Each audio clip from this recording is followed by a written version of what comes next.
There are children, parents, partners, and friends. The lives of 100,000 people in the U.S. hang in the balance dependent on an organ transplant.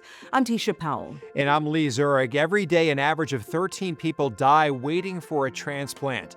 And every 8 minutes, another person is added to the national transplant waiting list.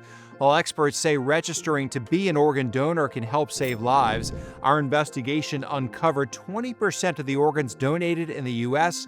are never transplanted. Investigative reporter Sierra Cummings is in Atlanta, Georgia, with an in-depth look at what's preventing these life-saving procedures.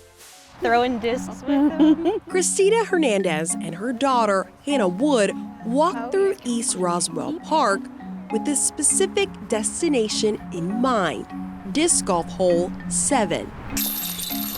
The area dedicated to Cesar Hernandez. Look. The plaque here memorializes the beloved father and husband. He loved this park. I feel closer to him. Like I feel like he's here. Ace number 5. Aside from his love of disc golf and family, So full of life. Cesar loved to have fun. he enjoyed lip-syncing contests. His widow says just like with singing, he gave everything his all in life. So it comes as no surprise, even in death, he's given his all too, as an organ donor. Does it feel like 2 years? Yeah, some days it does. Some days it feels longer than 2 years. Some days it feels like a lifetime that he's been gone. Okay, now place one hand on his forehead and the other hand under his neck and tilt his head back. Okay, baby, stay with Okay. me. It's harder for him to breathe on his back. I'm rolling him back over. Baby, stay with me. Stay with me, please. Oh my God, this is so scary. Baby, I love you so much. Please stay. Cesar died from an aortic rupture, tear in the wall of a major artery back in 2023. Since then, Fully processing the loss, I don't think has yet occurred because I've been in survival mode since then. Mama's got you. after the 51-year-old's death, Christine learned not only was he an organ donor, but also he agreed to a full-body harvest, which includes donating skin, eyes, and tissue. That is the epitome of Cesar. Give everything, leave nothing on the table kind of thing. So, and he did. His organ donations transformed and saved lives. Our investigation found saving lives is not always the case with organ donations. Our analysis uncovered in Georgia alone in 2024, 1 in 6 organs were discarded, meaning despite doctors recovering the organ from a deceased person, 17% of the time, the organ was not used at all to save a life. The gap even bigger for specific organs like kidneys. Our statewide analysis showed 1 in 4 kidneys were never transplanted. If anything, it makes it worse. The numbers matter to people like Clyde Williams. Severe flu eventually caused acute kidney failure, he says. He does dialysis 3 times a week while waiting for a kidney. Now, he said, eventually you'll get used to it. I don't want to get used to it. I don't want to get used to it. I'd rather have a new kidney. Does that keep you up at night, that like your future could look different if you don't get what you need to get from being on this waiting list? Yes, it does. At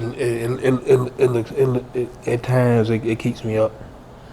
His health deteriorating, leading to a leg amputation. At 42 years old with 2 active sons, he misses being able to run around with them. I'm in this chair. I hardly leave the house unless I'm going to dialysis. So when organs go unused, it not only costs patients like Clyde time, but also money. His older sister created a fundraiser for all the mounting medical fees. I was just watching him and I thought about how good of a person he is and what he means to me and the kids, and just so many things as my baby, right? The agency which facilitates the donation process says the rate at which organs go discarded reflects a national crisis. Across the U.S., 20% of all organs are never transplanted. We are as concerned as everyone else. We don't like that when an individual or their family has chosen to share that precious gift, for it to not be used. It can be heartbreaking for the family. It's a secondary loss. We found the main factors an organ goes unused include the quality or condition. For example, a liver that's too damaged from alcohol use. Logistics, like the commute time it takes to deliver the organ, which can only be out of the body for so long before it goes bad. Potential patient outcomes. If the doctor involved believes transplanting the organ into the patient could have negative outcomes, they may decide against even trying to transplant.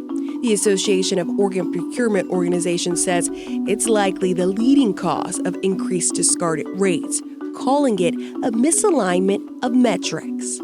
Suggesting because transplant centers at hospitals must be mindful of negative success rates, they have been historically disincentivized from accepting more complex organs. It's tragic because the families really want to help as many people as possible. I think the goal is that everybody gets a transplant. And we know right now, nationally, 13 people pass away every day waiting for an organ. So that's the goal, is to stop that. A 2022 study commissioned by Congress outlined recommendations to address the issue, including changing policies and algorithms that lead transplant centers to decline organs in the first place.